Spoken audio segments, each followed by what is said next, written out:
I'm Pamela Yao. I'm the course leader of the MBA, and I'll be moderating this panel discussion. I think we're very pleased that we have a very esteemed panel of women leaders, senior women leaders in their fields. They will introduce themselves in a bit. We will have topics of discussion, and are you okay if there are questions in between, or would you want to wait till the end? That's fine. It's fine to have questions, yeah. Because all this is being filmed, let's be polite. I don't know, was it Davina McCall says we are in the Big Brother house, something live and something, yeah. So let's behave as if we were in the Big, no, we will not behave as if we were in the Big Brother house. So let's start by welcoming Harveen, Caroline, and Nancy, and Diana will be on her way. Harveen, do you want to introduce yourself? Sure.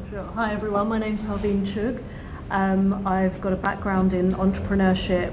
I've done various things in entrepreneurship, working in research, teaching, working on a large government program, and working with growing companies. I then set up my own company about 3 years ago that I'm still working on and growing. And alongside that, recently took up a teaching role at Imperial College London last year as well. So been around in the field for a few years, working with a lot of entrepreneurs and working my way sort of through various different roles, and still learning a lot, and hopefully I can share some of that with you today. Hello everyone, I'm Caroline Hargrove. We've got our next speaker.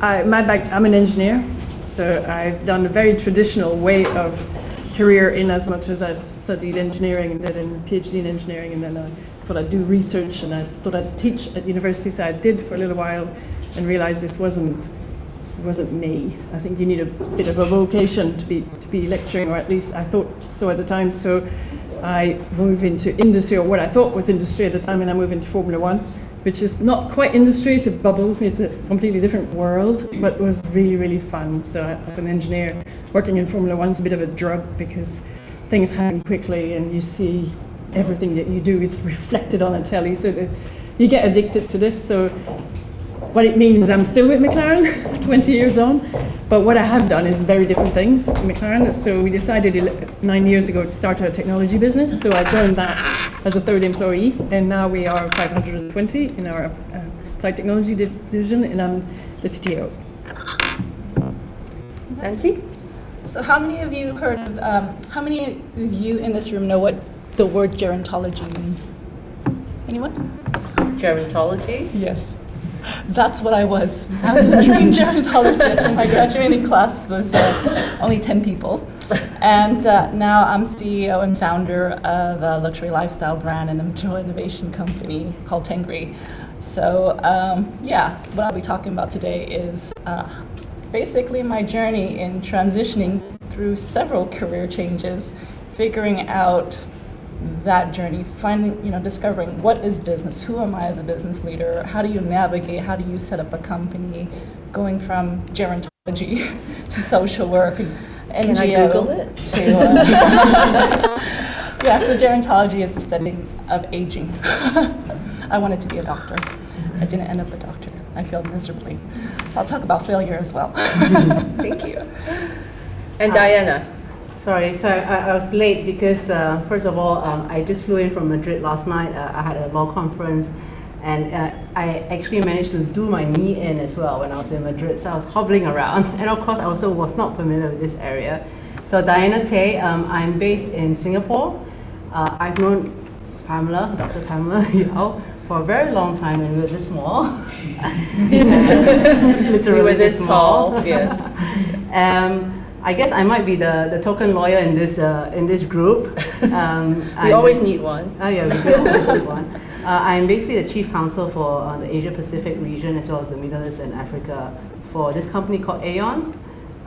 Aon is not the sponsor of the football club that you guys all know about. Aon actually it's as a consulting firm that covers risk, retirement, as well as health. So I look after more on the retirement solution side of things, so more on the human capital as well as the retirement and investment. And I guess I'll be doing a bit of sharing as to how I got to where I am right now, why I am in this country. And I made her come. And gate crashing my friend's course. And why I'm late. Great, thank you. Okay, we are actually 4 minutes ahead of time, so well done. So my first question I wanted to pose to our panelists, let's talk about your journey. How far do you think you've come on your journey? Any unique perspectives you have on leadership? Anyone? Nancy? Okay. I'm still on my journey. I'm still figuring it out. So how I started my journey was I spent nearly 2 decades in health and social care, international development, and back in 2013, the coalition government changed and funding got cut to the third sector, and I lost my job. And on my last day, I remembered what started my journey, and that was a picture of Mongolia and Africa and all these exotic places around the world looking for doctors and teachers and social workers. And I said, I'm going to grow up and I'm going to be a doctor. Failed epically, went to pharmacy, failed epically, and then ended up in social work. So on my last day that I was made redundant, I hopped on a plane to Mongolia and ended up with a yak herder family. And I was served milk tea without milk because all the animals had died. So something as simple as what we wear, i.e. cashmere, is decimating the land halfway around the world. Mongolia is the world's second largest supplier of luxury fibers in the world, and the people were living in poverty. And this young mother who served me milk tea didn't have milk for the tea because her animals had died, and she was working for another family. And it turns out that she was saving money for her daughter's education. And so as the social work in me came out, and I said, this is social injustice. And I found out through the sector, all these NGO workers and environmental campaigners, that for the last 10 years, they were trying to take yak as a sustainable alternative because nomadic herder families live with the yaks. It's part of their culture, it's part of their heritage. And I said, well, you just need a fashion brand that champions this fiber. And I put my money where my mouth was at, and I met a family, and met other families, and shook hands and bought a ton of yak. Came back to the UK and said, oh, holy crap. How am I gonna Offload this? what am I going to do with this material that the world doesn't know about? It's the softest cashmere, it's warmer than merino, it's odor resistant, hypoallergenic, it's a sustainable alternative. I don't have a background in business, I don't have a background in fashion or textiles, marketing, where do you start? So you just got to start by doing sometimes. So that was in 2014, I set up the company, learned how to register it, and throughout that journey, I've kind of had to figure out, well, what is a leader?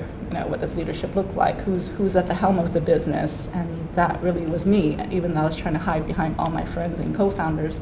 And it's still really challenging for me to be leading because I'm naturally not an extrovert. But in terms of leadership, I had 2 business leaders that I look up to. And one of them is Richard Branson, because he's just so out there and fabulous, and he makes things happen. And he's a self-made person. And then the other person that I've looked up in terms of a business leader is Yvonne Chonard, who's the CEO and founder of Patagonia. So I'm a rock climber, so of course I naturally gravitated towards Patagonia. And he wrote a book called Let My People Go Surfing, and I would highly recommend for you to have that read of that book if you're thinking about what a holistic business should look like. What should a company that does good look like? And so that really helped me to set the framework of what my leadership style should be. And I'm still figuring it out. Dinah? guess for me, I come from quite a traditional family. So I mean, in terms of where I was looking at my career, it was just going to be those four typical professions, right? You either be a doctor, a lawyer, an engineer, or an accountant, maybe an architect. I was very bad in science, and therefore a doctor was out of the equation. Engineering as well. I mean, I couldn't, save my life with physics, so forget about engineering as well. You were better at physics than I was. No. So it was between being a lawyer or being an accountant, and I guess I chose being a lawyer despite the fact that when my relatives found out that I was going to take a law degree, they were like, seriously? You are so shy? In school I was actually very shy. Right? I was, yeah. But I somehow decided that, I think it was like the TV programs that were in existence during my time. I should not tell you my age, but it's the likes of LA Law and those kind of TV series. I was like, oh, being a lawyer seems pretty cool. But of course, I mean, I did my law degree. I actually studied I actually did my law degree in the UK in Bristol, and I did 1 year in London to do my bar exams. And I wanted to stay in the UK, to pursue a career here. But I think it was a little bit more challenging at that time as a foreigner, to get a job here. So I went back to Singapore, and I wanted to be a corporate lawyer. But as it turns out, I always enter into various phases of my life where there's a bit of a financial crisis. At that time, it was an Asian financial crisis back in '97, and there were no corporate jobs that were around, that were available. I ended up being a litigation lawyer, i.e. going to court. And I was just like, oh my God, this is like just so not me.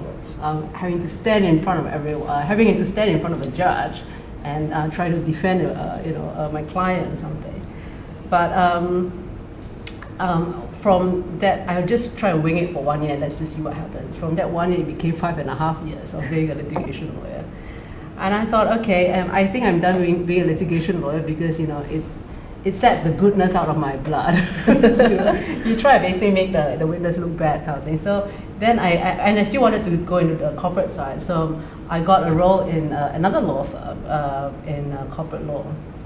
And I did all kinds of work, like, from listing companies on the stock exchange to setting up funds and the like. And did that for another 5 years. But what I really wanted to go into actually is into the business side of things, and that was when I went to a hedge fund and became their first general counsel. So it was it was a very kind of like a stroke of luck for me. Every time I land in a job, they've never had a legal counsel before, and therefore they do not know what to expect of a legal counsel. So I set the standards. So that's my leadership style. You set the standards. Go somewhere where no one's been before. Exactly. Yeah, that's a good point. Yeah. Went to this hedge fund. I joined it in June 2007. Again, very lucky, in that half a year, I think my bonus was like, equivalent of, the whole 10.5 years of my legal career in private practice. And of course, everyone knows what happened in 2008. Again, another financial crisis. That's a bigger one as compared to the Asian financial crisis. But it gave me actually the opportunity to deal with a lot of kind of challenging issues at that time, with the investors and stuff, which if I had been a lawyer in a private practice, I would not have been able to see those issues. But soon after that, as a result of the financial crisis, the company was just not doing very well. It was gonna, sooner or later it was gonna close shop. So that was when I then moved to my next role. So all this while, I had always been in smaller outfits, like, small law firms, boutique law firms, even the hedge fund was actually quite a small outfit. The next role I went into actually was into a large corporate 100 and 50-year kind of a company called Prudential. And it was, again, a huge eye-opener for me because culture was very different. They've got entrenched corporate culture that, it was so bureaucratic that I was like, I can't do this. And I said, I have to toe the corporate line all the time. But again, if I had gone to yet another similar outfit, like a small outfit, you just won't be able to experience the full spectrum of how, management styles are of various different people, you see. And actually, it was because of me being in that corporate setting that got me thinking, maybe I should do an EMBA. So I actually did an executive MBA back in 2010. Just because, and of course, I had to go through all kinds of challenges in convincing my manager then, who's another lawyer, and he was more a compliance person. He's like, why do you want to do an MBA?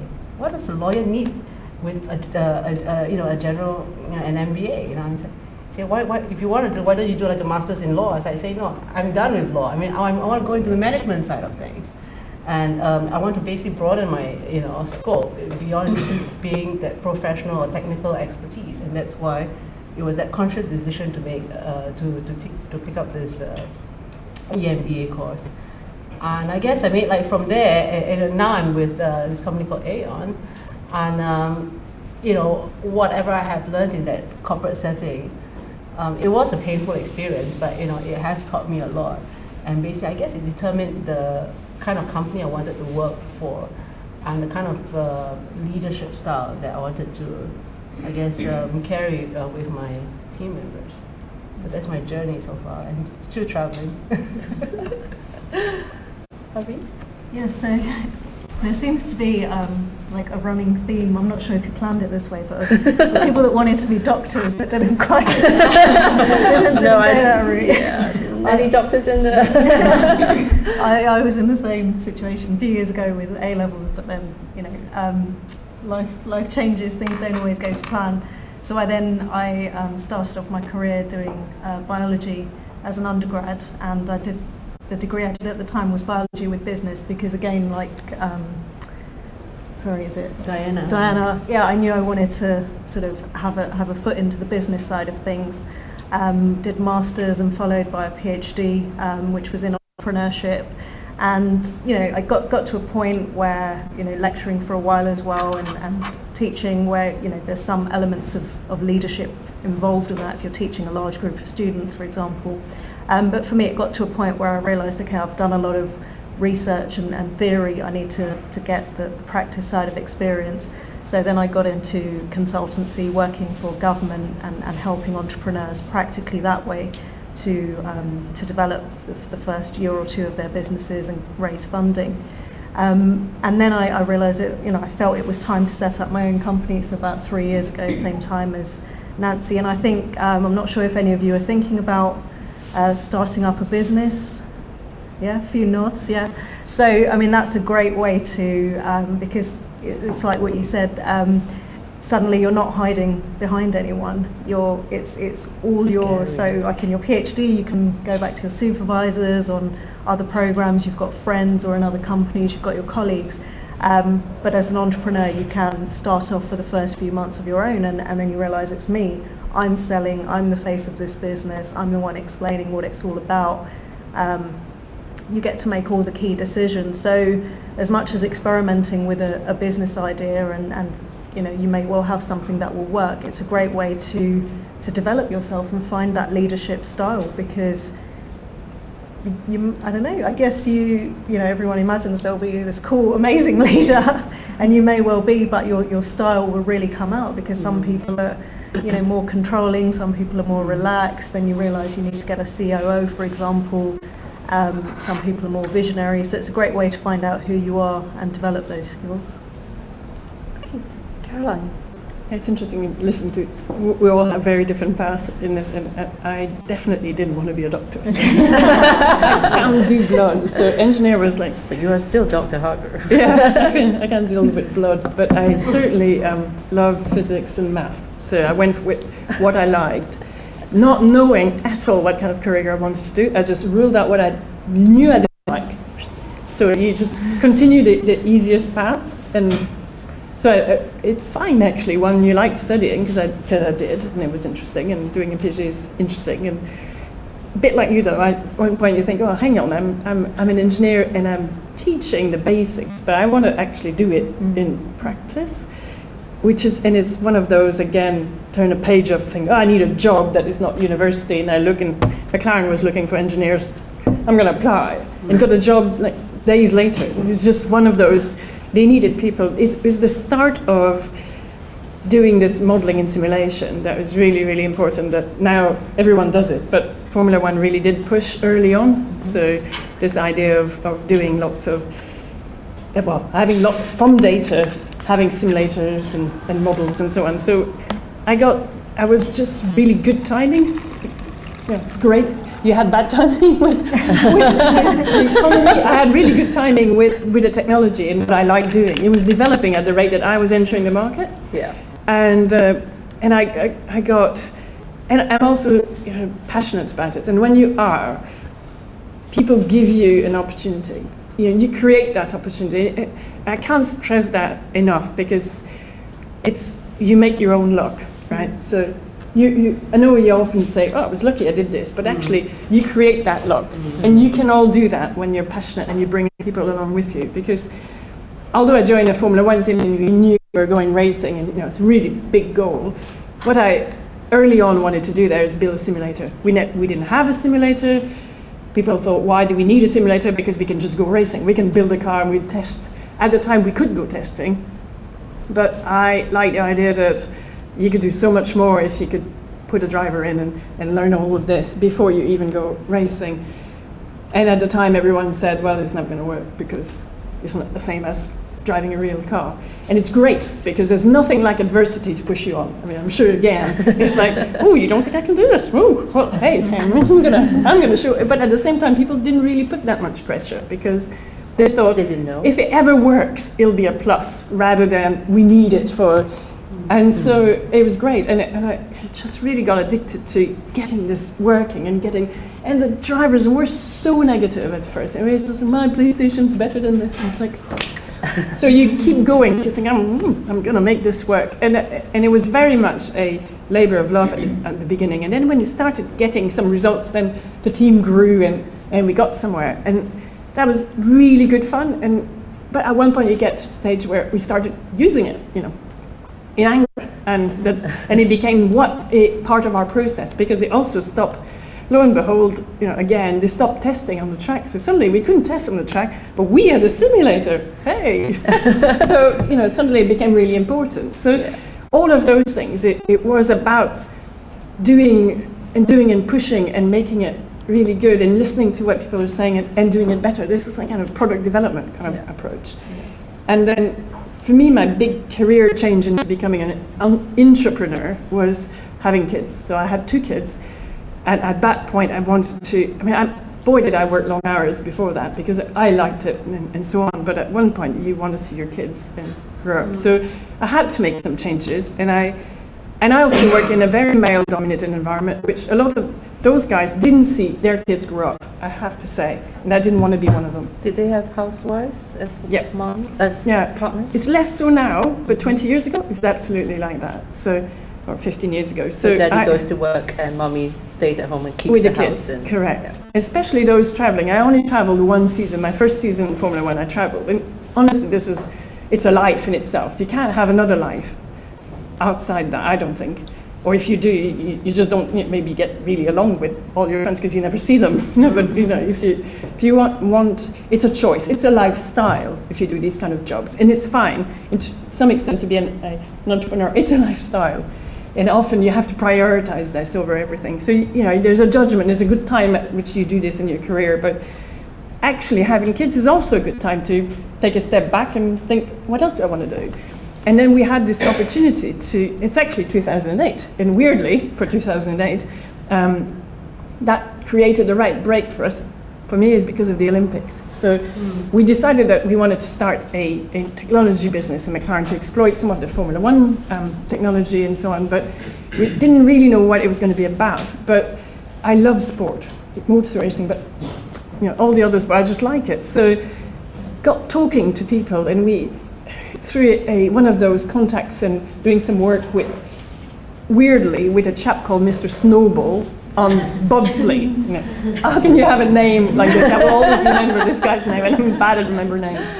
But because of the financial crisis, they ran out of money. So we started doing some studies for them, for the British bobsleigh team. And then I discovered UK Sport, and UK Sport was set up, and because 2008 was the beginning, just after the Olympics was the beginning of the run-up to 2012 Olympics in London, they suddenly, when I rang them up and said, oh, I've done some work for the bobsleigh team, and they don't need it now because they won't get their funding, but I've got this, I don't want it to be lost. And we started talking, and they said, oh, McLaren, do you do something outside Formula One? I'm like, yes, we do. We were just starting, so we're like, yeah. I said, oh, would you want to help us on the 2012 sports? So like, yeah, there's something I wanted to do. So we helped cycling, sailing, canoeing, and rowing. And we set up, we weren't allowed to talk about it before the Olympics because we weren't an official partner as such. We weren't sponsoring them. We had no money because we grew at the same time as our automotive business started. And our automotive business is a very, very expensive car, and I don't own one of those. They're so expensive. But maybe some of your customers actually have them. But they are, that company needed a lot of investment. Whereas we started MAT growing only organically. And if you're growing organically your business, it's hard work. You have to earn the money before you can recruit more. So I've done that for the last 10 years. It's hard work. But in the same time, you know, that ownership, it's a private company, McLaren and Applied Technology is also a private company. And you can do that when you have a brand that does help. The downside is you have a brand that no one wants to take a risk on at the top level because they were doing all these other things, and it can't possibly affect the Formula One business. So it's got a plus and a minus.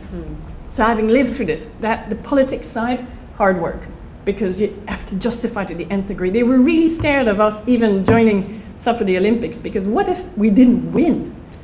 Like, goodness me, McLaren hasn't been winning the last few years. Hard work, but we had, at the time we were winning on the tracks, so we couldn't possibly not win.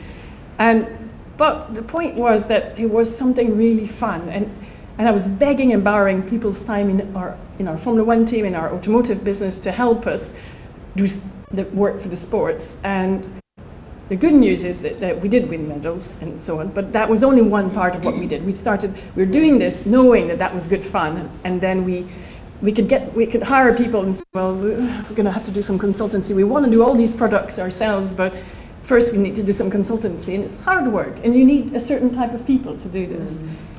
But in terms of leadership, for me, it's always been to inspire others to do the goal that you're trying to set, and working with people who you trust. So I'm not a command and control person, and I don't like working for people who are command and control either. So therefore, when these things happen in life, you realize I'm not a CEO person. I like the technology side too much. So I will have a boss, and that boss I've not always had one that I got along with, and it's in terms of styles normally. And I prefer someone who completely has confidence in me, and therefore I want to be like that as a leader. And that, I think you kind of learn that through working with a number of people is what works for you. And for me, it's that way. But the downside is that some people like to know exactly what to do next step, and another next step, and another next step, where I like to work with people who tell me, I think the best next step, Carolyn, is to do this, this, this. And you think about it, have a discussion. Yeah, that's right. So that also means that you have to recruit the people that work with your style. Yes. And it doesn't always work, and you have to accept that a lot of time it doesn't work, and you try it and it fails. You have to start again. Any questions from the floor? Or shall I continue? What key strengths have you relied upon to get to where you are now?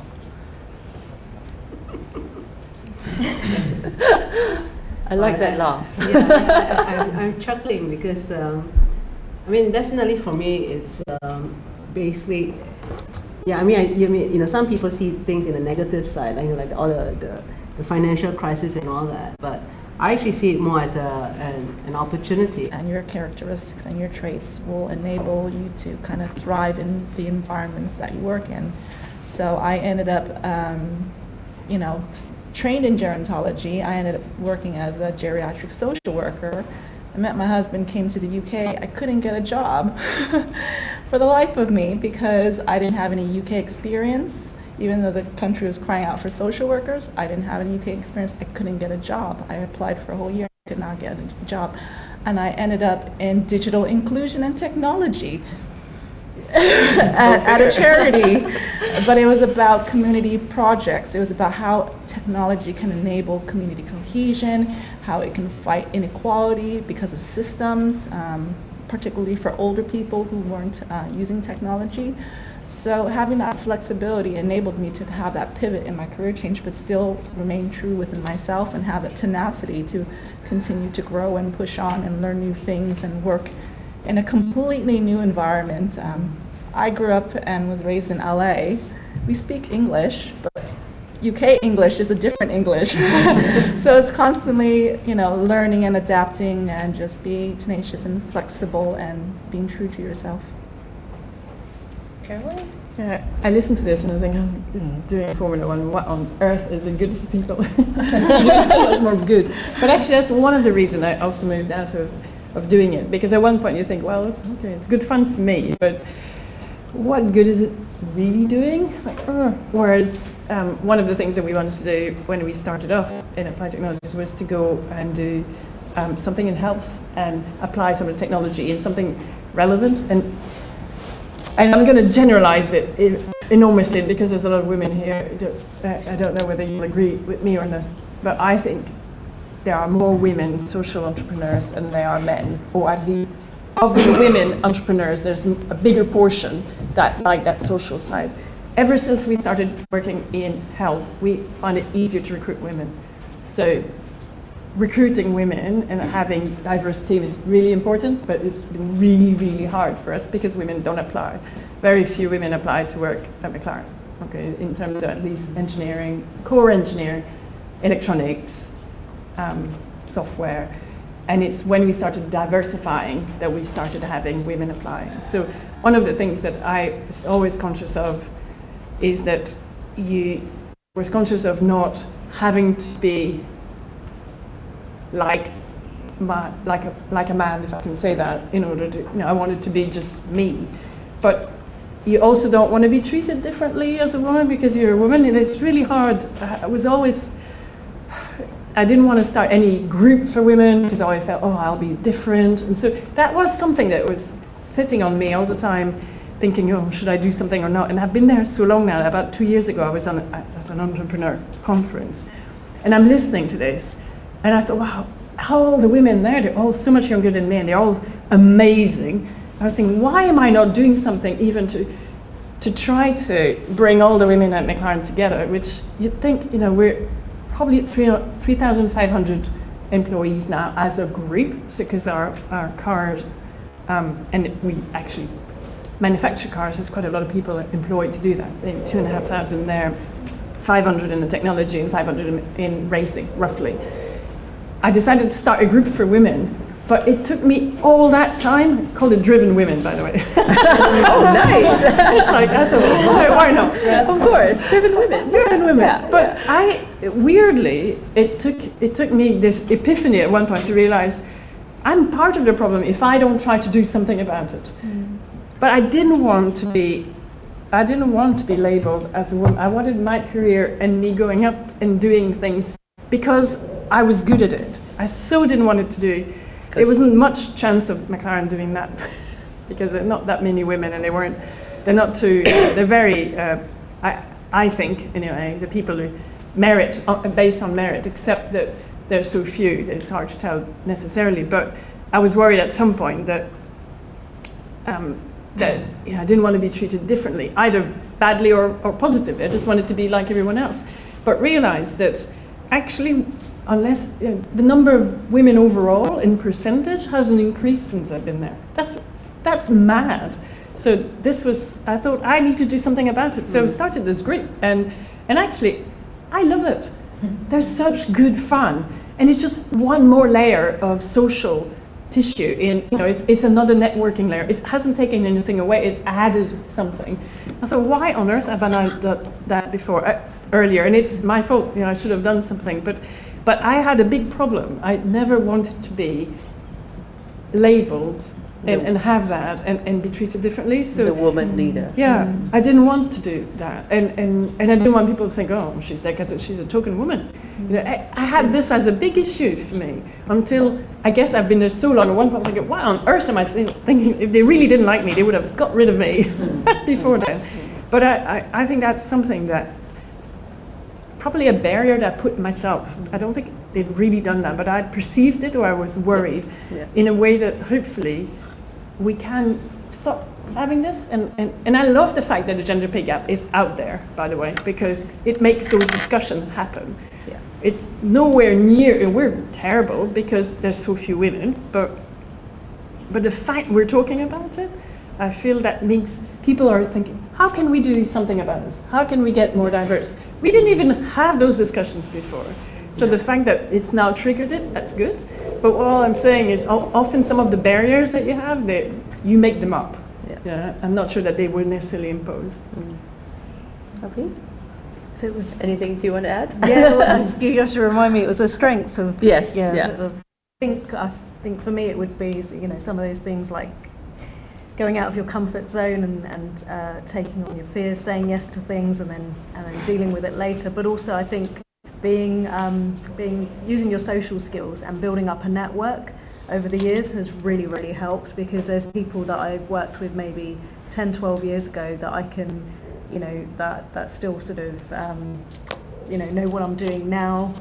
They've helped to make contacts, even, you know, new connections and contacts that I've made. So if you kind of, you work well, you build up your reputation and credibility, I think that really pays off over time, because it's some of those people that when you're thinking about your next role or your next move, that you can still reach out to and would vouch for you and will help you. So I think that's been one of the big things in my career. So we talked about, thank you for bringing up gender pay gap. So in case we're not aware, the UK government recently made it compulsory for all companies of a certain size, 250 and above, to release their gender pay gap analysis. So if you're a company that has more than 250 people, you need to explain, I think, over mean, median, something like that, bonuses or something like that. In 4 categories. 4 categories, and you need to sort of say, you know, what the gap is between your male employees and your female employees. It's quite a crude analysis. It's quite, at the moment they call it dirty data, as in they have to clean it up and sort of make sense of it. So it's quite crude. But I think it's been quite an eye-opener. I think the deadline was last week. Yeah. It's been quite a huge, eye-opener, and there's lots of people sort of writing and tweeting about it. So, question to our women leaders here, or actually leaders here. What do you think is the role of leaders in issues like gender pay gap or gender equality and diversity issues like that? You understand? Yeah, I thought. So I've been told. I mean, you know, again, because of this law conference that I just attended, and then we were talking exactly about this topic, and about how, you know, in the UK right now, you know, there is this requirement to disclose the gender pay gap, and of course, Aon being a company that has got more than 250 employees, you know, they had to disclose this.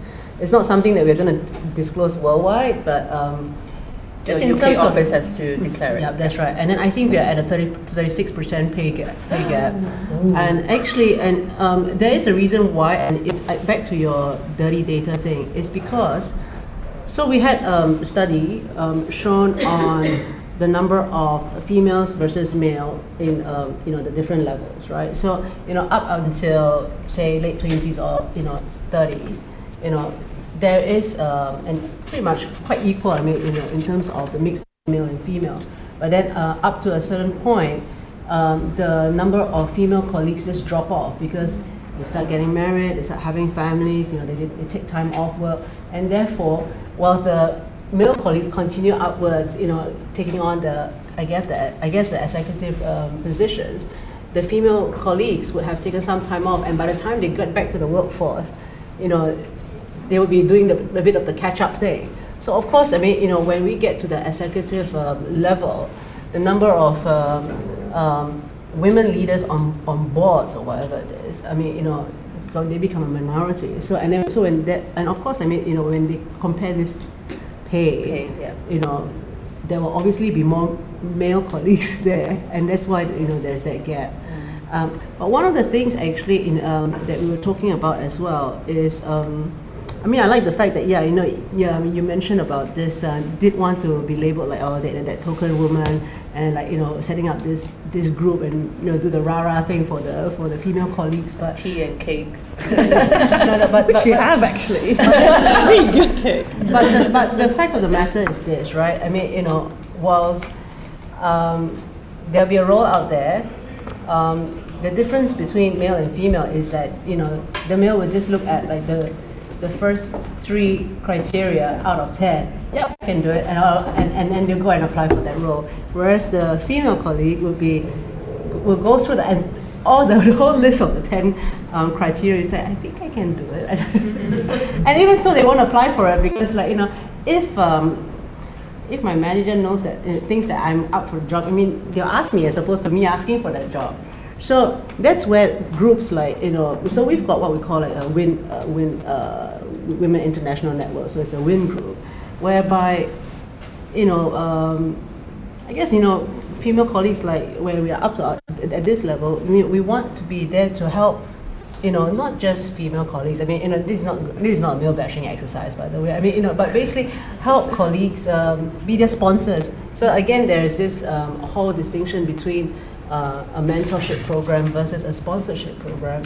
Of course, the mentorship program is a more formalistic one where the company will match up someone of a particular level or a particular function, with another person who is going to be like the mentee. But a sponsor is someone whereby, as a colleague, you're like, hey, you've got potential, man. I want to help you get to somewhere. And so, the networks like, that group that you have set up or WIN in the case of Aon, just gives that opportunity for, some of us to actually be advocates for colleagues and at least be that connector or, say, hey, give them that opportunity, I guess. Yeah, so it could be like, I need a speaker for this talk. I can't make it. Would you like to do it? Yeah, exactly, yeah. You know what you're talking about, give it a go. Exactly. Yeah, so that's my sharing. I can go on about Gender pay gap. gender gaps of all sorts. I ended up getting involved in the third wave feminist punk riot girl movement in LA, and personally have experienced all form of isms. Sexism, racism, heightism, bodyism, cultural, not being your stereotypical Chinese female, being a tomboy, being judged by women and men for just basically being me. So for me, it was quite interesting being labeled Asian Women of Achievement, because I'm like you, I'm a tomboy, and I go rock climbing with guys. It's about what you can do. It's not about your gender, it's about what you can do because your life depends on it. Your partner, your belay device, and that rock face. It's about meritocracy. So I really struggled with being this female, kind of label, but I feel it's so important, and I've had to learn how to embrace that. And what was really poignant was, I forgot where I was, and this lady asked me what I did, and she was 60.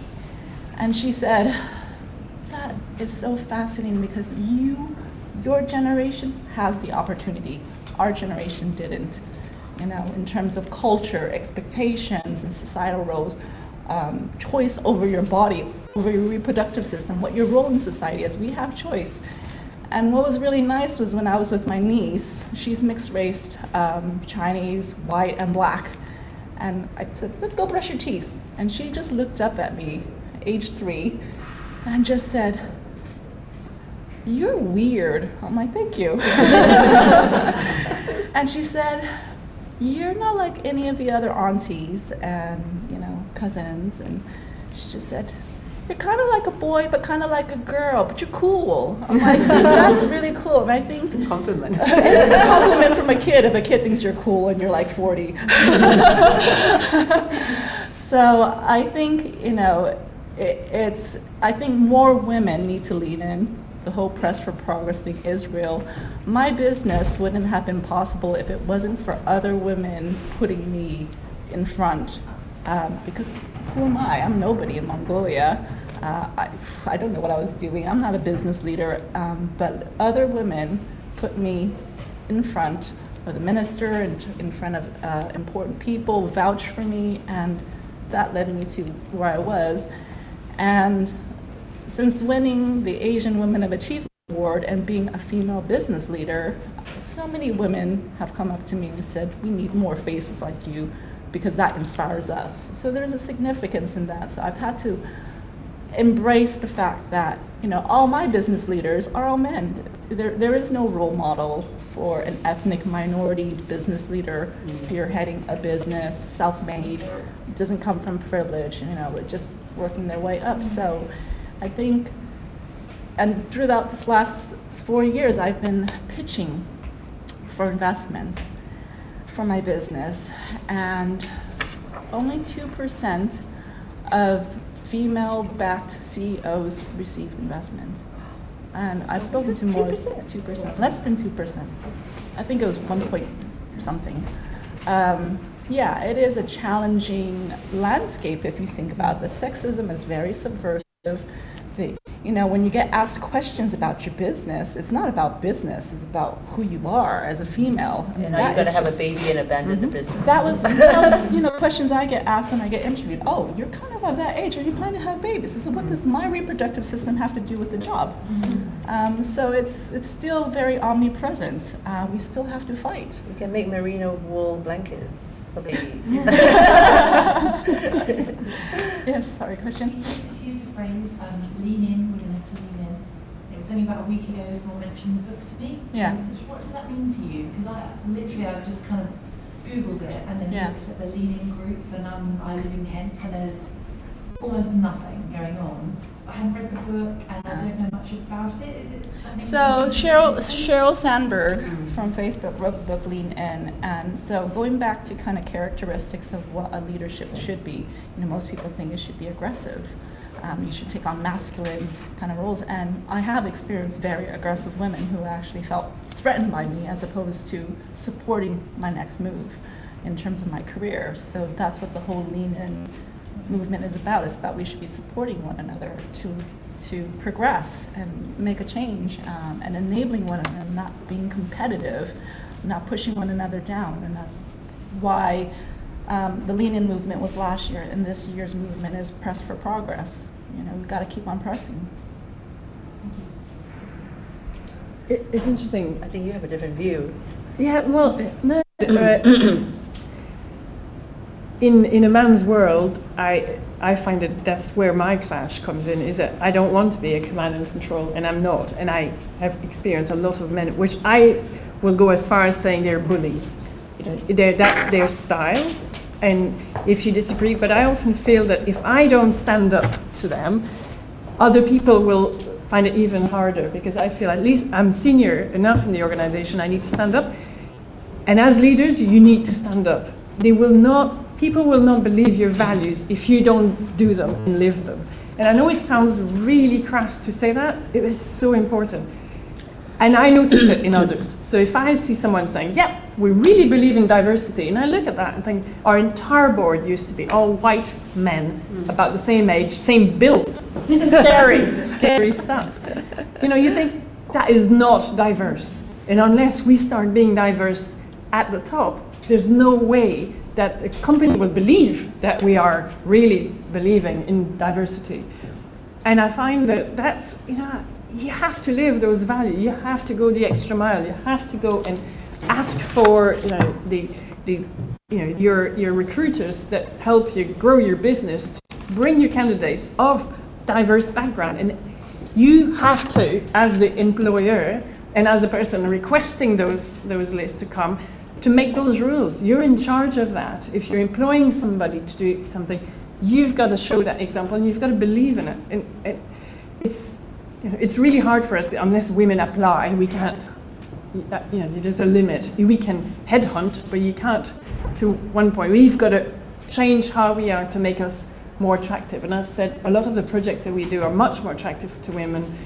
we put those out. When I go into schools, I talk about those things. I don't talk about cars. And actually, although some stuff is cool, I'd rather talk about bikes, still near.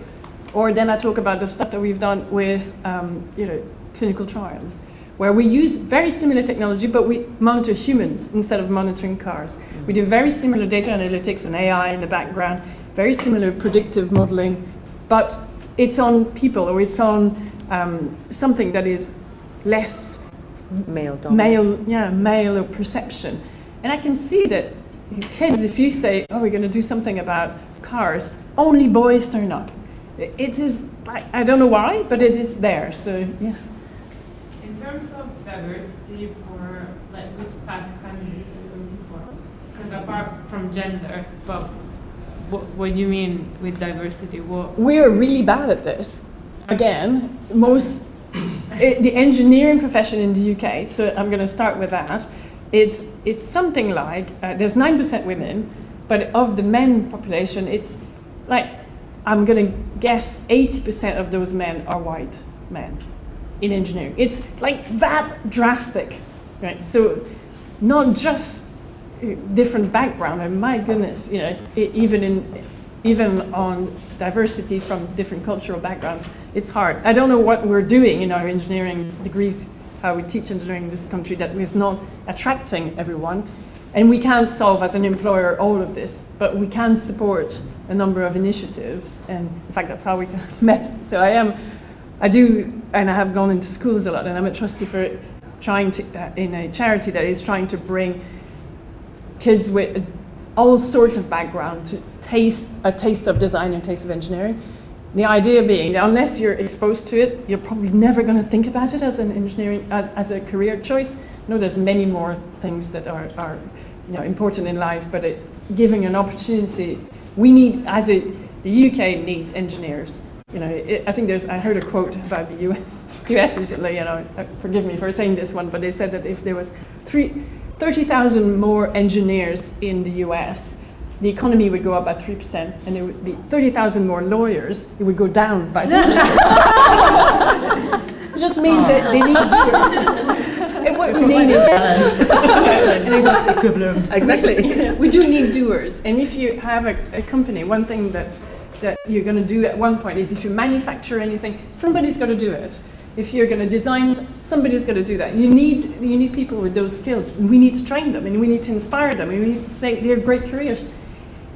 That needs to be not just in one section of the population. We're missing out. Why are we? What is it? So, to me, there's a lot of soul searching as to understand what do we do in schools that so doesn't encourage that variety of careers at all levels. And I don't know. I mean, in some way, in medicine, it's quite good because there's people. I think there's more women than men, and a very diverse, multi-ethnic. But they still talk about the senior, like the oncologists and the heads of whatever. But you hope that with the people coming in, because being a doctor or training to be a consultant is hell on earth. And if you want to have babies and you want to have families, so I think what they've generally found is that women end up being GPs. Or going into family medicine because it's kind of more 9 to 5-ish, or even if it's 9 to 7, it's not overnight shift, hospital emergency, call, the beeper goes and you have to go or something. So, Sydney?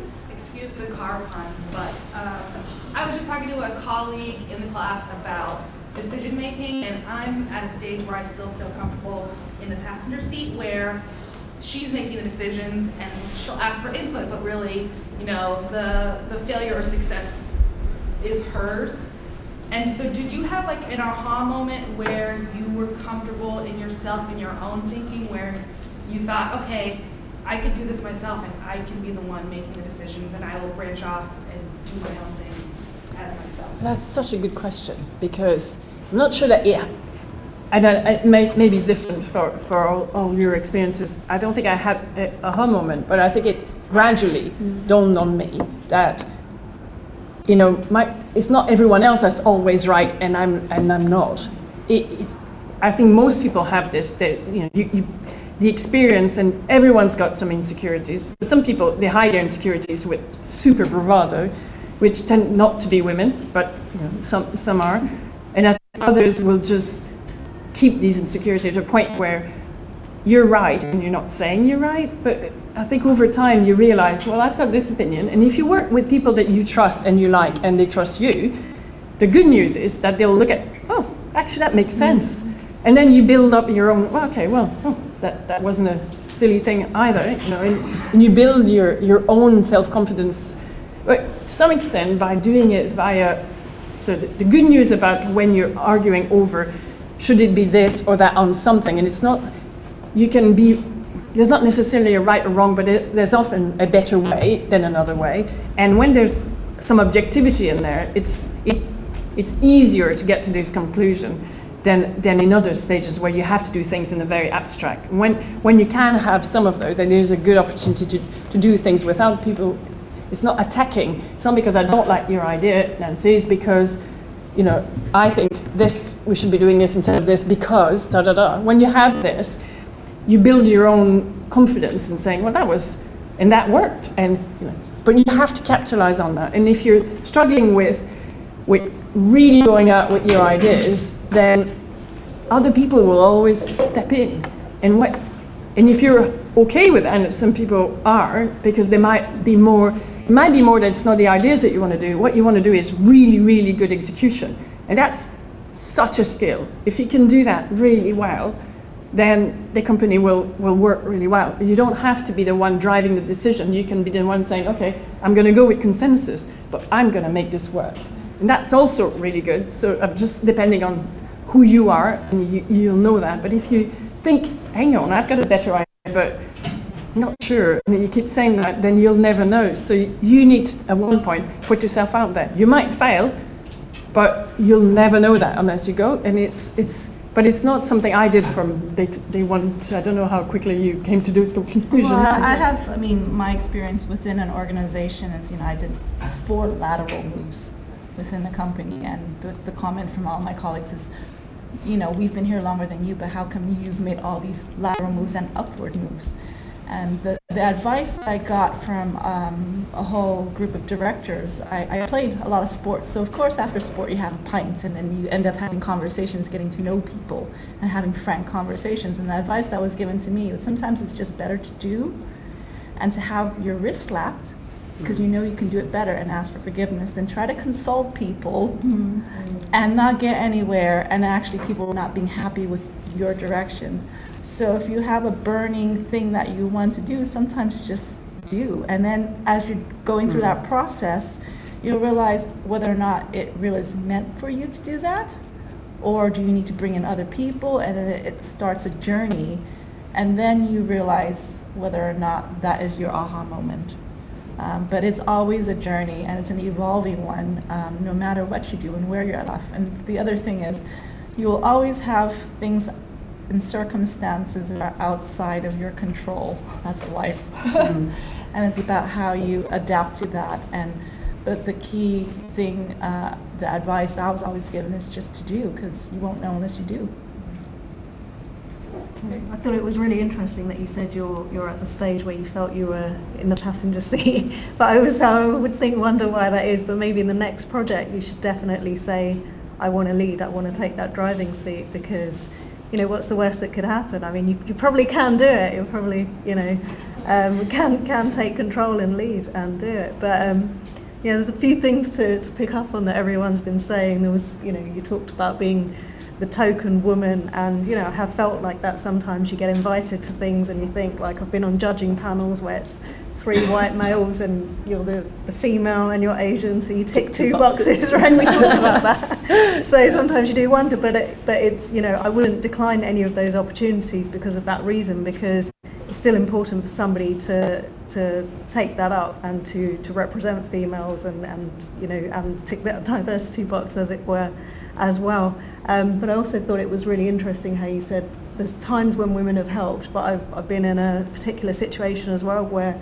women can make it very difficult for you. So there's women that help, and my experience of this is that I think they need to be they need to be confident and senior enough in themselves, because sometimes they can get into a competitive situation with you, and they just will not help, and they can make life very difficult. So I don't know if that's any experiences that you've had, and sometimes I've found that males can be more supportive and more helpful, and it's really important to look at whatever jobs you take on, who that manager will be.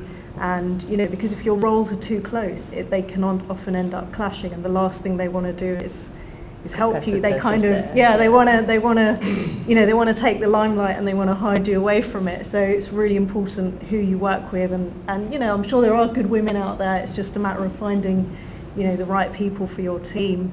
But it's really important to be a role model as well, like all these opportunities you get, or even if you think, okay, hey, I'm just doing this, and this is my job, this is my company, or whatever, but you'll be surprised when you put updates and things on LinkedIn, people that message you and say like, wow, I can't believe you're doing this now, and you think, maybe this is like, I'm from East London, it's pretty humble beginnings, normal, public school and things, but I believe in hard work, and I believe in ambition that can help you get there. And I think it's men and women, and so like you said, lean in.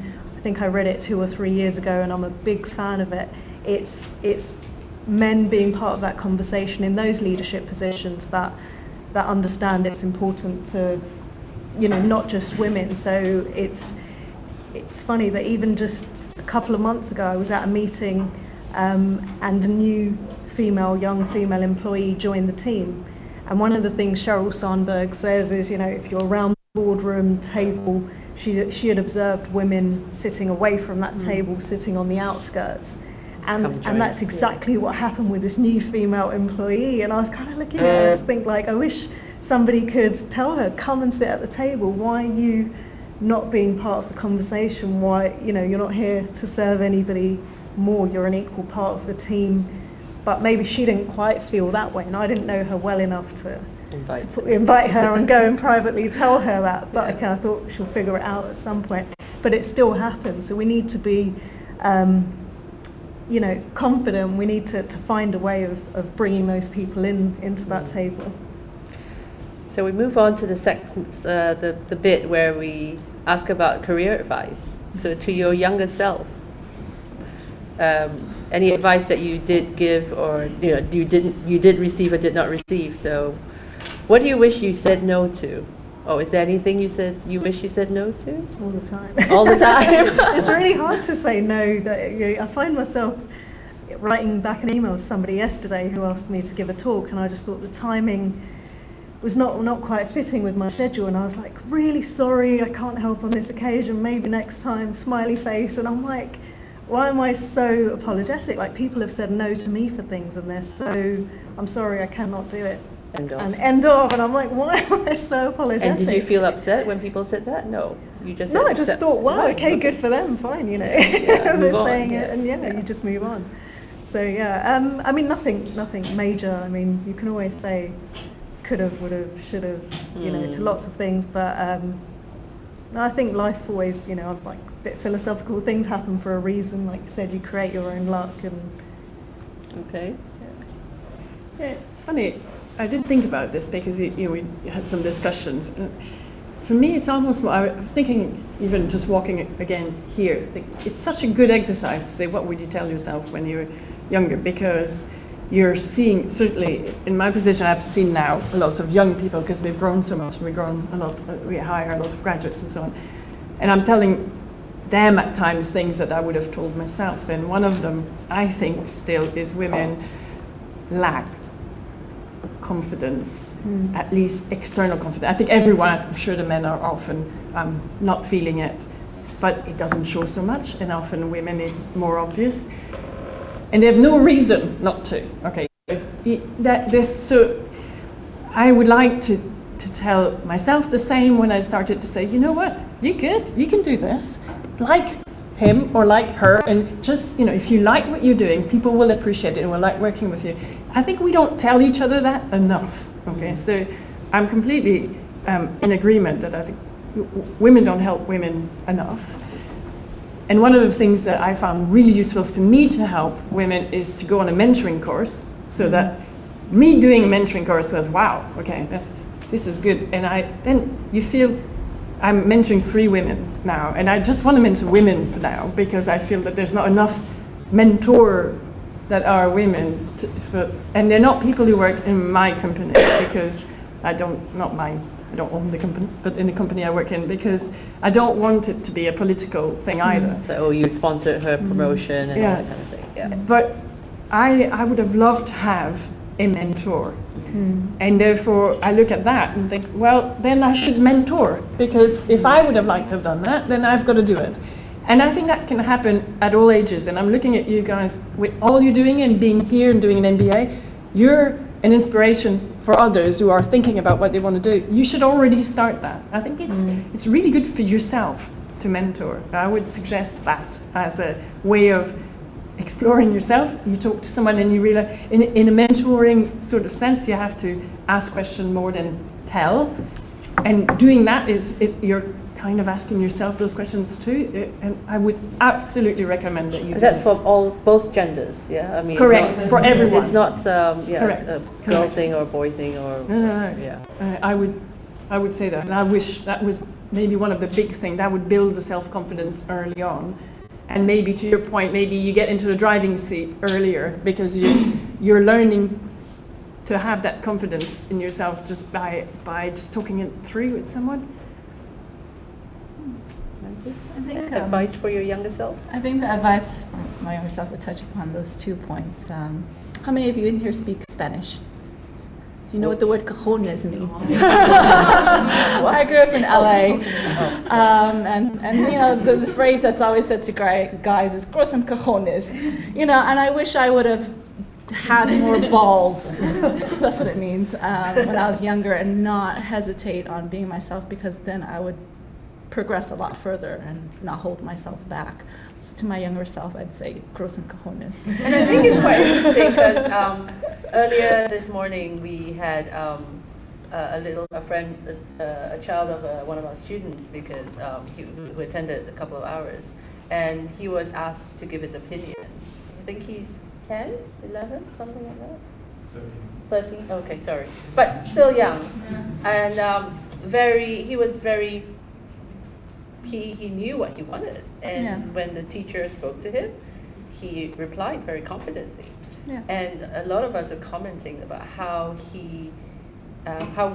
we wished we were like him, because I think there were some people who kind of went, oh, do I do this, do I do that, and sort of dithering is fine, but I think he was very clear, and he's 13, and it might have been a very simplistic decision for him, whereas for us maybe we were considering other factors. But it was great to see that refreshing sort of, yes, I'm this or this. You know. Well, the thing is, like, when I'm naturally very, very tomboy, and you know, I remember when I was 5, I knew what I wanted to do, but you then have society beating you down, telling what that shouldn't be your behavior because it's not socially acceptable. That's not good of you to wear boys' clothes or prefer boys' toys because you're a girl, and you shouldn't be heard because you're a female. Oh, and you're Asian. You know, go be a wife. Yeah, and you're so, why aren't you having babies? You've been married for 15 years. Why aren't you? You know, all these all this gets into your head. So, you know, get some balls and just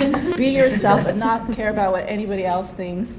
And then also, going back to the mentoring thing, I was really, really lucky that throughout my whole entire journey, I had some really bad managers who just killed my spirits and bullied me, both male and female, but I had really good male and female managers and bosses who showed me what true leadership was, and that is really to enable you to be the best person that you are, and if it means leaving the company and finding a better opportunity, they help you exit.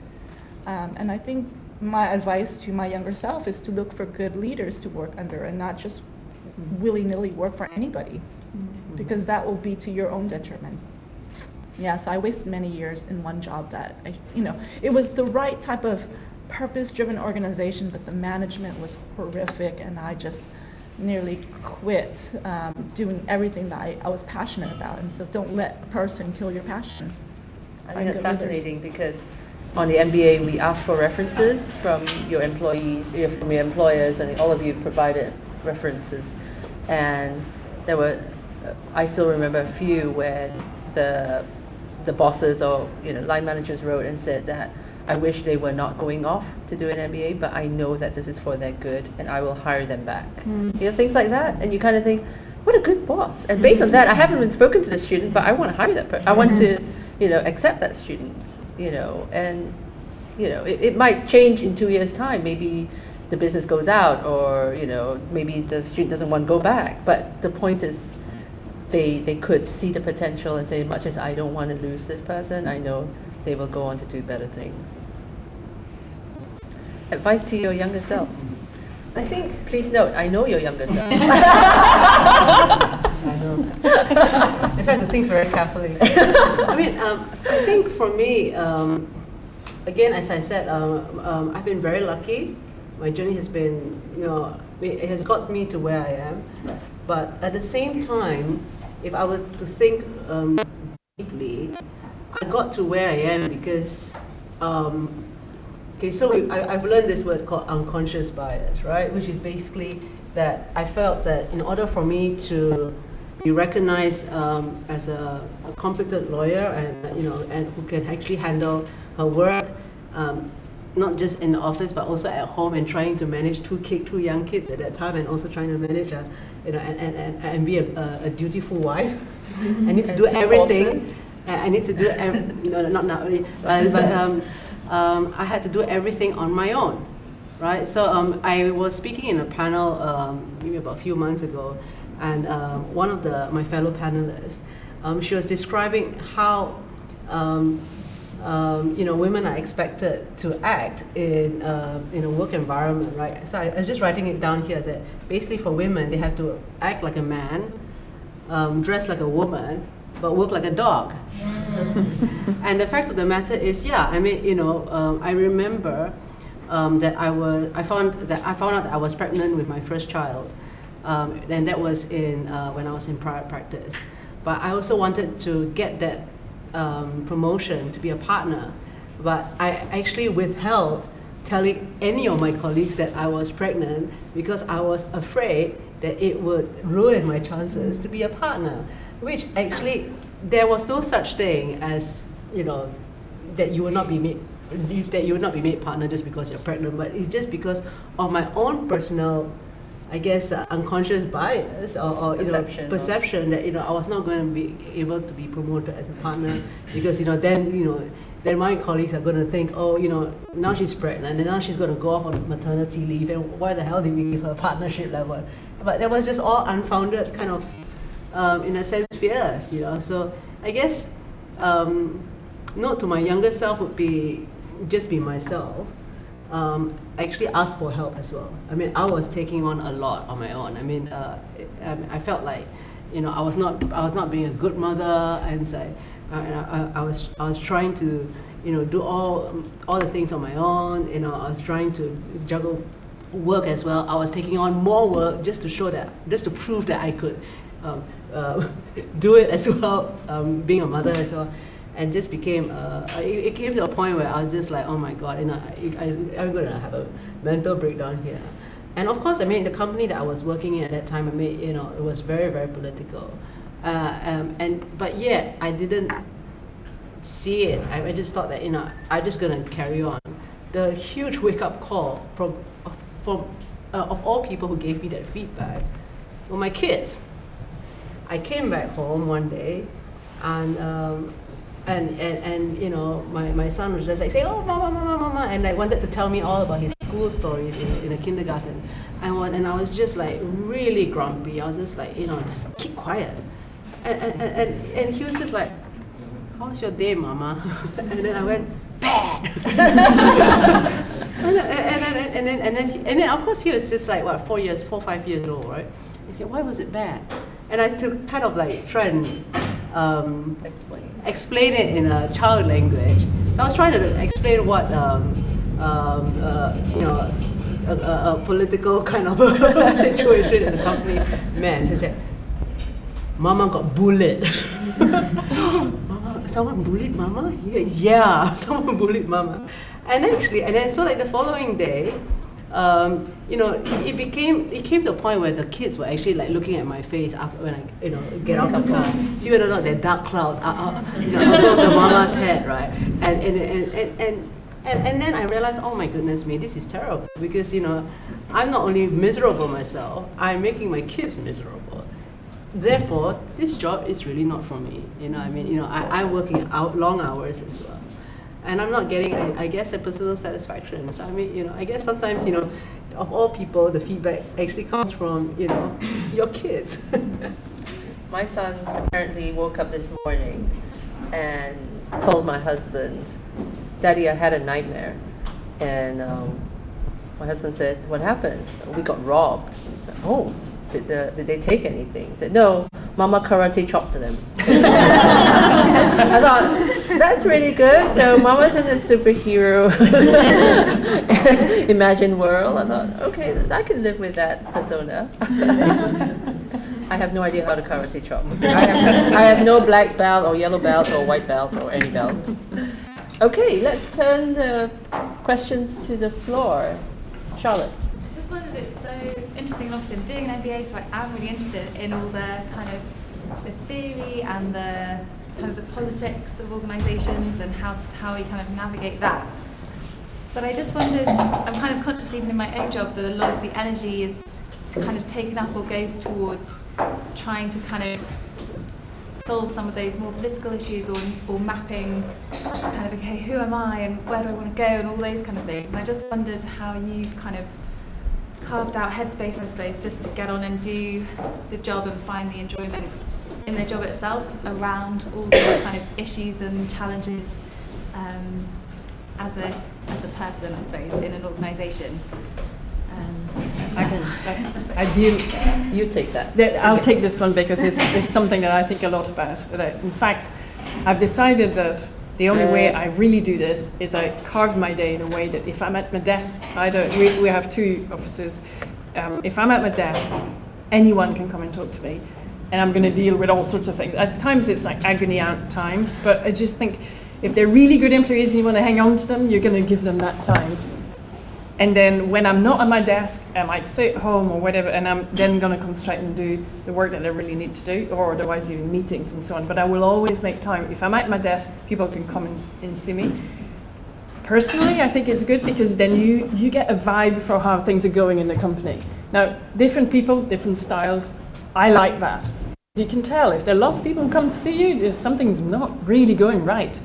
And other times, you know that even though there's a really difficult issue, they're getting on with it because they're not coming to see you. So it may be still on your critical path, but maybe that one doesn't need as much care as something else. Personally, I find that I, to an extent, want to listen. And then you find some people who might be a drain on you, and maybe there are other issues and you want to direct them somewhere else. But I will always be okay to listen to a point, and I find people often say that, I've got an open door policy.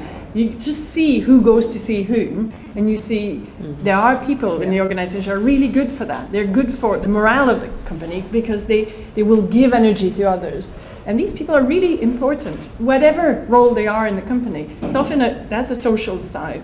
But unless these things have a vent, I find that they will escalate and they'll become a management problem from your company because your projects won't be on time or your delivery won't work or whatever it is that you do. Because ultimately it's all humans who will make or break decisions or make things happen. So I think we all have different ways of dealing with it, but I find that giving often someone some feedback, some time to listen, and if you can make a change, you make a change, then that person is much more likely to then go on and do something useful, but that takes time and it saps time. So unless you're really good at blocking your time, you could do just that, and then you're completely inefficient at doing your job. I don't know if that was your question, but that's how I interpret it because I find it's not an easy balance. Hello. Hi. I'm at a stage where I am setting up my own business, and I wanted to just hear from maybe some of you who have already done that, and how do you kind of lead with a co-founder founder. So looking at, the fact that, you have different personalities, I guess, but how do you kind of do that effectively, and any tips on that? I've spoken to a lot of people about this, and I found a lot of new companies with co-founding teams just didn't work out, falling out years later. So what has really, really worked for me is kind of three core things. One is, what is that person's value system? Because if that person's value system is not in alignment with mine, no matter how we work or communicate or talk, there's going to be no way you can break through that. And then the second bit is, what is their competency and what are they bringing to the table? Is it complementing you, and can you guys make progress together? And then third is in relation to kind of communication, honesty, and trust. How do you guys set up your ways of working? Because you might have the first two, but the way of working just doesn't gel. So I find that those three core components have helped me to find an amazing co-founding team that has been with me. And with all the businesses that started at the same time that I've started, most of the CEOs and scarily have already shut shop. And the success rate of business is really, really small, and it's a very scary place to be when you're at the helm of it. So you need a strong co-founding team who can share the burden and the journey with you. So it has to be someone that you trust. Yeah, so I haven't worked in a co-founding team myself, but having worked with a lot of entrepreneurs, I've dealt with a lot of their conflict sometimes, and I think it's inevitable that that relationship it's likely to come to an end over a period of time. So I think it's really understanding your skill sets and what you're bringing to the table. Was it just the idea that you formed together? Is one more CEO visionary, one is more operations, and dividing up your roles, making key decisions together. So really understanding how that will work. I mean, a lot of businesses like your Apple and Google and things have started off with two main founders. So it's there is something behind that, I think, but if you're both probably doing the same thing and not dividing those roles up, I think that's when you probably will clash. Yeah, we have quite clear ones already. Okay, so that's a good start. Yeah. I would also add one thing. In our case, the three co-founders were still there, but none of us were CEO material. And we realized that. So we had to have and bring in the right people to manage the company, because we were techies and we like tech. We like doing that. But we're very different. I'm completely with you on this one. Because as a result, I trusted them. So if you say, okay, this needs doing, it's really urgent. You say, okay, I'll do this, you do that, you do that. If you know that these things are happening, and you come back and you know that time and time again that is happening, that functions. And it doesn't happen with that many people. You need to find those people. And if it goes wrong, they'll tell you anyways. And they won't hide it. Correct. Yeah. And you might say, hang on, I'm really struggling with it. Can you help? Yeah. And it actually sounds really basic, but when you find people like that, it's just hang on to them, because that works. Yeah. This complementary, absolutely.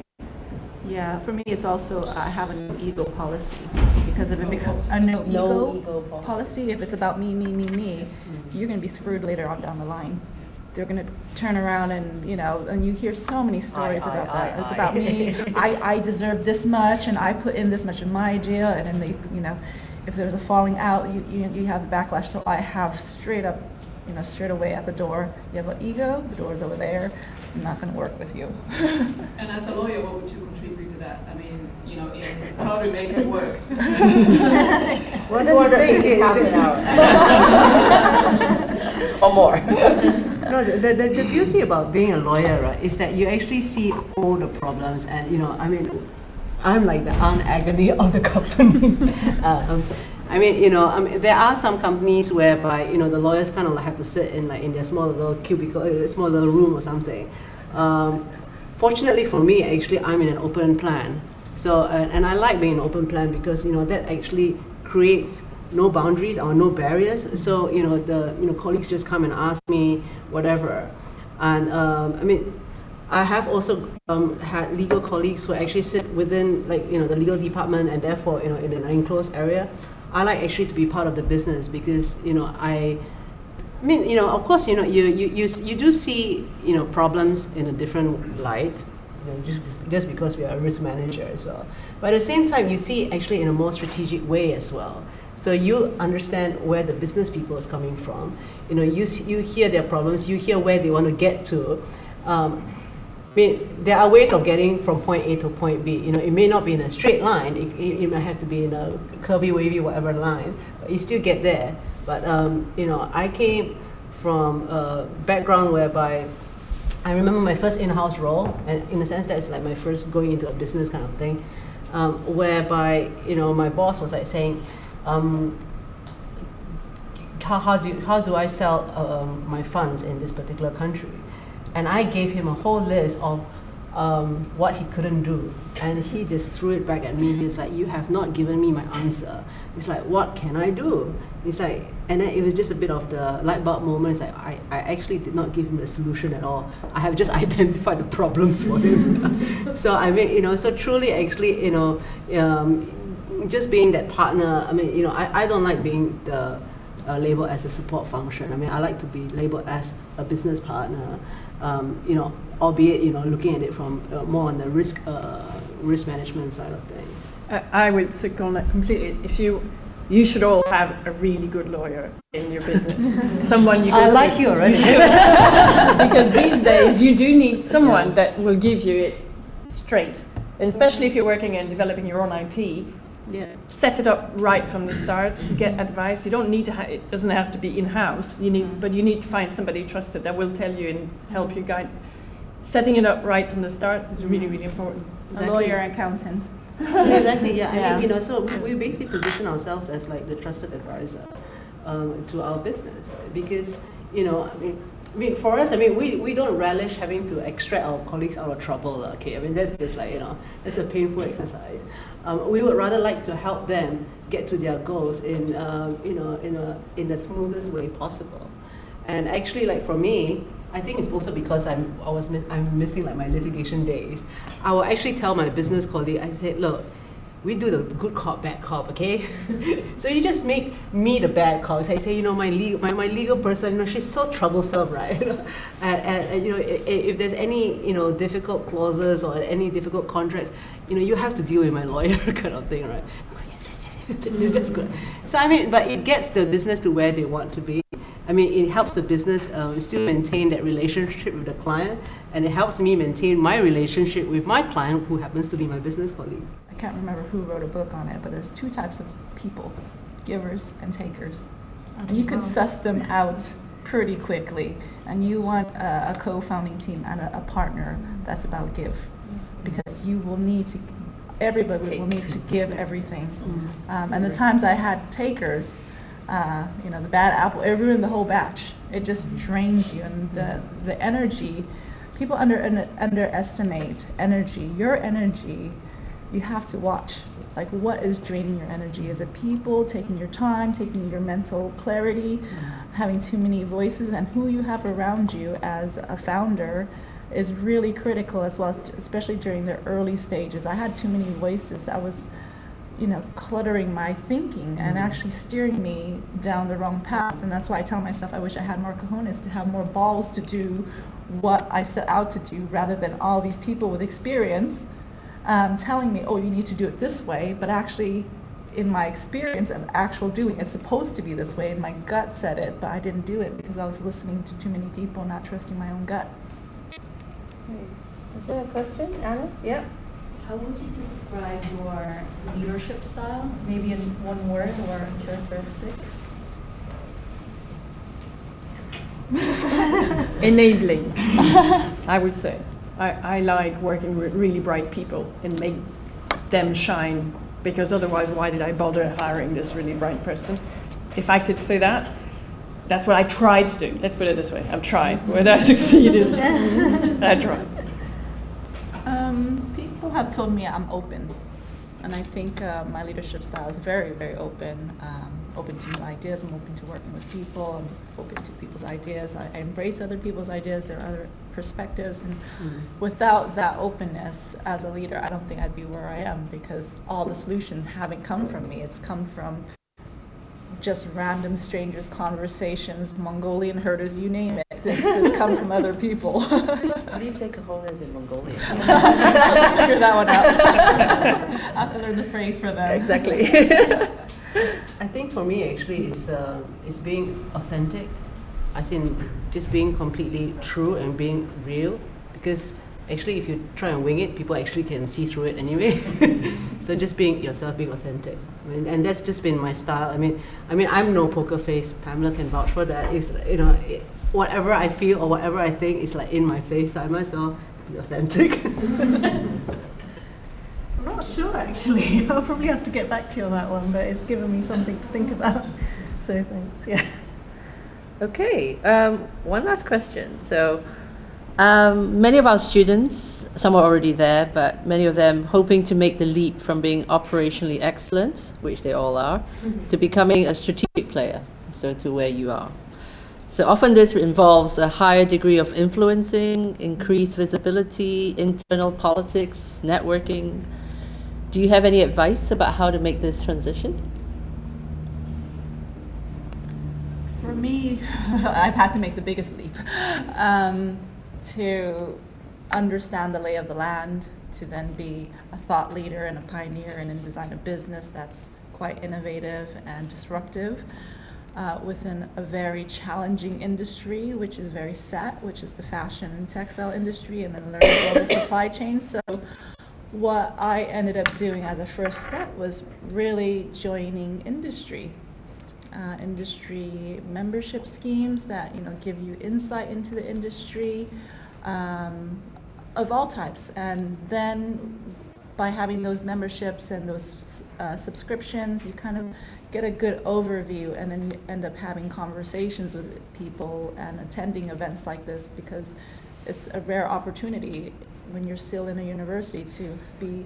The university will invite top industry leaders, have those conversations, but that's kind of how I set myself up for understanding it. And then from there, it's about executing. How do you then execute that strategic change within yourself from an operational person to somebody who's more of a pioneer leader?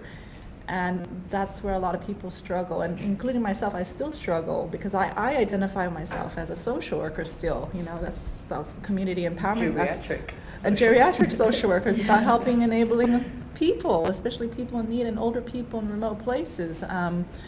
So, it's really kind of understanding what your role is, that it's not about what you do sometimes. It's about what you believe and what your core strengths and values are, and how that is then applied in various different sectors. So, my classical training through and through is social work, certified, and I have a pharmacy technician license. How do you go from that to community development, international development, commercial propositions, digital inclusion and technology? It's because I had a core set of skills that could be applied, backed by industry know-how and insight, backed by contacts who were industry leaders that gave me the credibility to then make that change. I think for me, so in Aon, they are quite big on developing careers of the colleagues. And I mean, there's no shame in whether, if you want to stay on your kind of operational excellence kind of thing. So we've got like 2 tracks actually. We've got like the professional track. So, whether or not you want to stay being like, a fantastic funds lawyer or something within the organization, or in a management track, right? And then depending on which track you want to go to, I mean, they provide like in-house training and stuff like that. I mean, that's just Aon. They're very big on this kind of career development thing. But for me, really, it's if you want to do that switch from that more of the operational side of things, or more of a management thing, you need actually to do a lot of networking. and you just have to be a connector beyond your own function, even beyond your own business line. So I mean, I think I said this so many times that I just came from a law conference in Madrid. I could have just gone back home and be with my kids in the weekend, but I chose to come out here partly because I wanted to see my dear old friend here. Well, more importantly is because I've started dealing quite a lot with colleagues based in the UK, and I thought since I've been speaking with them, I might as well put a face to name and meet with them and understand what their goals are for 2018 and all that. And this is something that actually, if I'm an in-house lawyer, or in operational, I don't need to do this. It's like, but the fact is, if you want to be in a management role and you want to be in a strategic role, you want to go beyond just being operationally, excellent. I mean, you want to actually be there next to them at the table and advising them. Sometimes, beyond, just beyond your functional scope. I think it goes back to what you were saying earlier at the start of this session about opportunities. When the crisis is happening, you head straight for it. I mean, in a way, because you don't know what's going to come out of it. Yes, I've had this said to me many times. What is the worst thing that can happen? They say no. Okay. Oh yeah, exactly. And I mean, again, and of course, I mean, once you're in that management role, I mean, you really want to be out there so that people know you as well. Yeah. So I mean, so I'm not just the chief counsel. I'm also like, an advocate for this diversity and inclusion group that we have in Aon. I'm also like the token, Female entertainer in office parties, the host of one. Because I mean, but that's just because I mean, you want to network and you want to be that connector. Yeah, connector. Irene? I'd say there's probably two ways of kind of going from operational to strategic. One would be through if you take the sort of the entrepreneurship route and you set up your own business. I think that's something that can come with time, where you can get embedded into 10 Downing Street, you can get invited to key events, you can have those key conversations on influencing policy, and now we're talking about Brexit and what do entrepreneurs need and how do we support tech in the UK. And so it can be sort of strategically having an influence through your business and the sector that you're in. And then the other way would be in the organisation that you're working for. So if you're kind of in a role in a team, and I think when there's opportunity to connect with other departments, I think that's when you can, because sometimes you can get set into working and seeing the same kind of group of people every day, but when you can connect with other departments and go to meetings where you've got other sort of higher level or mid-senior level, or people are looking for different skill sets where you express your ideas. So not just going to meetings, but then also, expressing your views. Yeah, absolutely. Take that seat and express your views. I think that's when you can kind of really be surprised at the effects of getting noticed, and that can help you make the transition to, because that feedback will come back to your own team, or you'll be noticed, by another team, possibly invited to transition, and other opportunities can come about. And sometimes people leave a company and then they're looking for a group of people to take with them. At which point, if you've made yourself, if you've been known, noticed, and it's part of the networking thing, then I think that can really help. So I think it's not an overnight thing, but it's something that you should, if you've got your eye on the goal, and you can definitely start working towards. Okay, one last question. I know the wine is waiting. Quickly, what are you looking for in new entrants? Not necessarily graduate level, but what are you looking for when you hire people? Flexibility. Flexibility. And enthusiasm, and I think sometimes you find people are too set in their ways and they're too early or too young to be doing that. So I think just amenability to sort of go with your working style and not push back all the time, because you're sometimes trying things and you're experimenting, and so you want people to work with you a little bit, but if they're kind of like, no, this is at how every it should level, be. right? Every Not just level, the 22-year-old, but the 42-year-old. Absolutely, I think, and you have to be conscious of being like that yourself in the same situation. Yeah. So for me, that would be like they're malleable. Open Someone shaping. who's open, like you Yeah. said, open. Yeah. It's a good question because you also want people that can challenge you, and that's not the easiest thing to be comfortable with at times. You bring, especially it's at your level. I mean, when you're hiring people or graduates, it's often hard to see this stage, but often others, you've got to be comfortable that that person's going to challenge you in the right way and not in a destructive way. So absolutely, in a way that you feel, right, I'm a bit outside my comfort zone. Maybe I like hiring people who are brighter than me. Yeah, it's a challenge, but then you have to keep up, and it's actually that's how you learn. Right? It's often hard to know whether that chemistry is really going to work because it depends how long you've had. It depends if you've known them already or not. But taking that leap of faith, normally it's because you believe in them, because they sell you a vision and you like that vision, you want to buy into. And maybe it's pushing you a little bit more than you'd like, and you think, wow, okay. Or I've been doing this because we've grown so fast that we've had to change our operating model all the time. And unless you're comfortable with changing your operating model, that's not good. So that means we've lost people because they liked it when we were 20.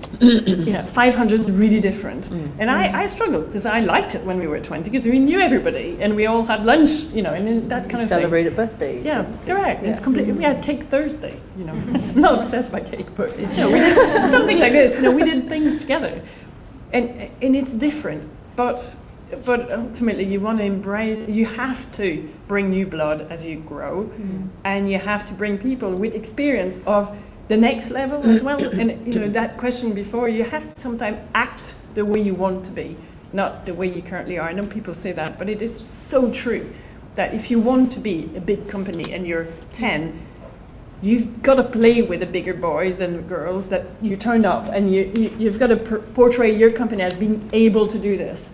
That takes acting skills often, because you think, never, I don't know what I'm saying here, but yeah, I agree with you. Goodness me, I'm going to have to go and research that tonight.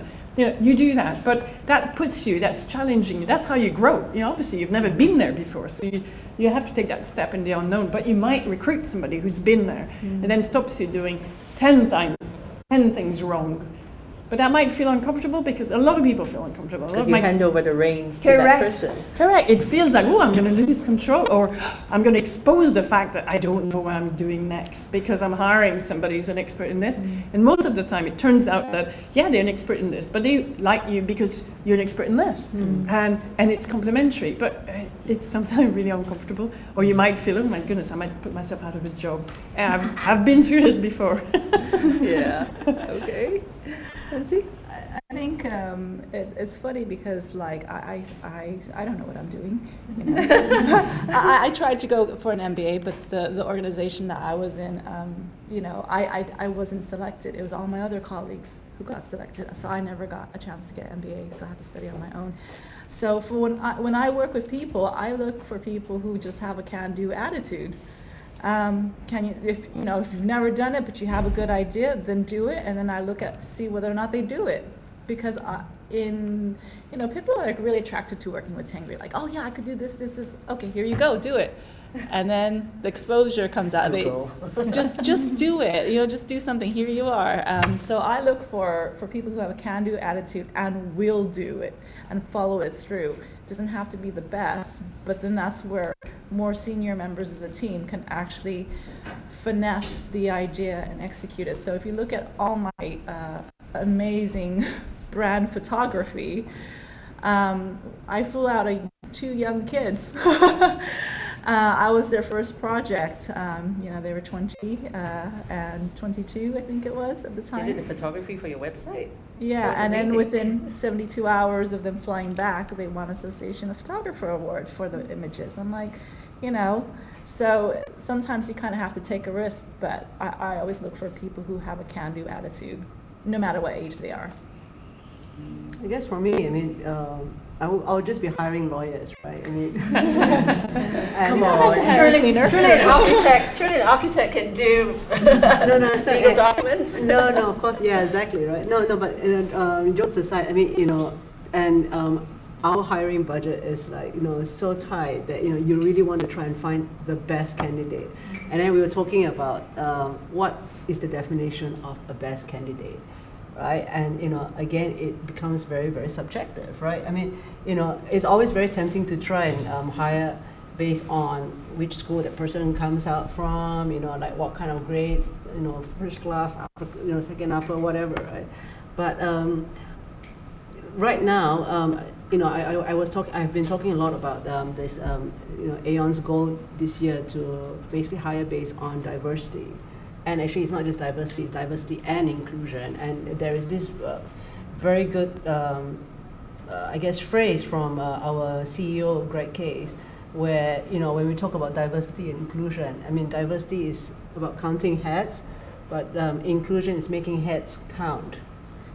And essentially, whilst we recognize that, we want to have colleagues from different backgrounds, different genders, different ethnicity, different whatever it is, we also want to have the inclusion, which is basically, to allow for different voices, respect, community, just because we have recognized the great value in getting difference in opinion would actually drive the business to actually greater financial performance. I mean, there's apparently a study for this.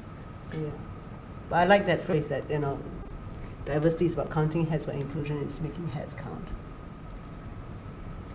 With that note, I'd like to thank you guys very, very much for your amazing.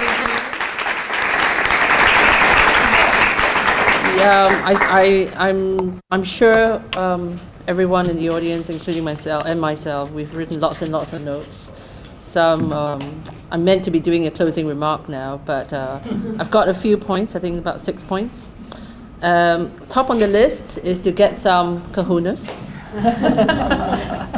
We also need to be mentors, and we are all deserving to be mentors. So it's not about you have to be of a certain age or you have to be of a certain seniority to be a mentor. I think it's good to start.